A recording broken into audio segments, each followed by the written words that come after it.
안녕하세요. 윤하연 기자입니다. 놓치면 안 되는 부동산 뉴스 매주 금요일마다 정리해드립니다. 이번 주 홈런은 전세난에 불붙은 시황부터 소개해드릴게요. 전국이 들썩이고 있습니다. 매매가격 지수 변동률이 지난주 0.13%에서 0.17%로 올랐습니다. 6.17 부동산 대책 직후 수준으로 4개월 만에 최대 상승폭입니다. 이번 주 서울 상승세도 다시 커졌습니다. 10주째 똑같이 0.01%던 주간 아파트 매매가격 상승세가 이번 주는 0.02%입니다. 수도권은 0.11%에서 0.15%로, 지방도 0.15%에서 0.19%로 상승폭이 커졌습니다. 대전, 대구, 부산, 울산, 세종 모두 지도서 분홍색이 선명합니다. 상승세가 크다는 의미죠. 수도권에선 특히 비규제 지역인 김포가 2% 가깝게 상승했습니다.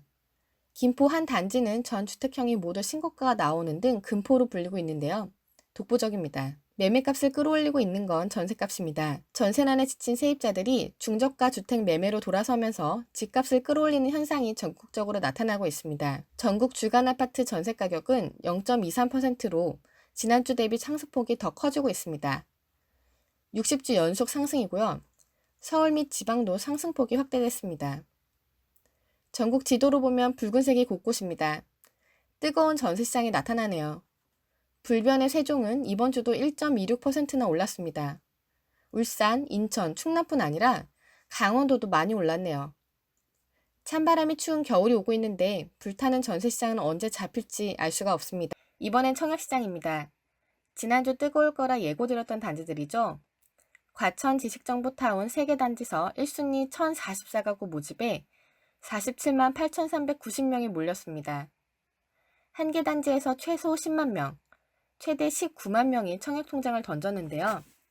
제 예상보다도 훨씬 많네요. 3개 단지 아파트의 1순위 청약 경쟁률은 평균 458.2대 1을 기록했습니다. 3.3제곱미터당 평균 분양가가 모두 2,400만원 선으로 인근 시세 대비 절반 수준이고 과천 시민뿐 아니라 서울, 인천 등 수도권 거주자면 누구나 청약 자격이 주어졌던 것. S4블록과 S5블록은 전용 85제곱미터를 넘는 추천제 물량이 각각 291가구, 250가구나 나와 가점이 부족한 예비 청약자에게도 기회가 있었다는 것 등이 청약통장을 몰리게 한 비결입니다. 경기 하남에서도 14만 명이 넘게 청약을 신청한 단지가 있었습니다. 하남 가밀 푸르지오 마크베르인데요. 평균 404.7대 1의 경쟁률로 마감했습니다.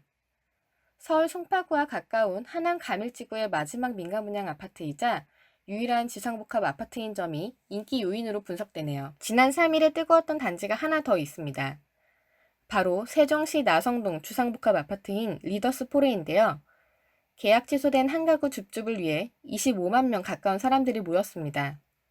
저도 넣어봤는데요. 한때 해당 사이트가 마비됐고 네이버 실시간 검색에도 떴다고 합니다. 행운의 당첨자는 22세 여성이라고 합니다. 보통 무순위 자녀가구 추첨은 예비 당첨이 끝나고 나옵니다. 그런데 이 아파트는 2017년 12월 이미 분양을 끝냈는데 내년 입주를 앞두고 갑자기 자녀가구 한 가구가 나와 화제가 됐습니다. 알고 보니 사연이 있는 아파트였는데요. 이 물건은 김경선 신임 여성가족부 차관이 포기한 분양권이라고 합니다. 고용노동부에 있던 시절 분양받은 아파트였는데 차관에 인선되기 직전 다주택 해소를 위해 분양권을 포기했다고 합니다. 당시 분양가는 4억 원대 중반대였는데요. 현재 주변 시세는 14억 원대. 과감히 10억 원의 시세 차익을 포기하셨네요. 다음 주는 서울, 경기 김포, 의정부, 안양, 충남 당진, 대구 등 일반 분양 1순위 청약을 진행합니다.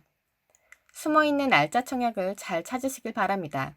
지난주 공청회를 진행했던 부동산 공시가격 시세 반영률이 90%로 확정이 됐습니다. 80%가 유력하다는 말이 있었는데요. 결국 90%가 확정이 됐네요. 여기에 1가구 1주택자의 재산세 부담을 줄이기 위해 공시가격 6억 원 이하 주택 보유자의 재산세율을 내년부터 낮춰주기로 했습니다. 감면율은 22%에서 50%, 최대 18만 원가량 줄어들게 되네요. 행안부는 1주택 보유자의 약 95%가 이번 세율 인하로 인한 혜택을 볼 수 있다고 보고 있습니다. 다만 서울은 최근 집값 급등으로 공시가격 6억 원을 넘어가는 아파트가 늘었고 공시가격 반영률이 내년부터 올라가면 1, 2년 사이 혜택 대상에서 제외될 아파트가 많을 것으로 보입니다. 부동산 정책시장서 새로운 조직이 등장했습니다. 더불어민주당에서 중장기 주택정책 모색을 위한 미래주거 추진단을 지난 5일 발족했습니다. 정부 조직의 주택 및 지역개발부를 신설해서 부처별로 산재한 주택 관련 정책 조직을 통일하는 안건, 공공기관 수도권 주택 매물 구입 확대, 공모형 리츠를 통한 임대사업 활성화 등을 제시했는데요. 일각에서는 임대차 3법 후속 조치 등 전세난 현안 대응이 더 시급하지 않겠냐는 지적도 나오고 있습니다. 과연 미래주거 추진단이 주택시장에 어떤 영향을 미칠지 지코노미TV와 함께 지켜보시죠. 이상 지코노미TV였습니다. 감사합니다.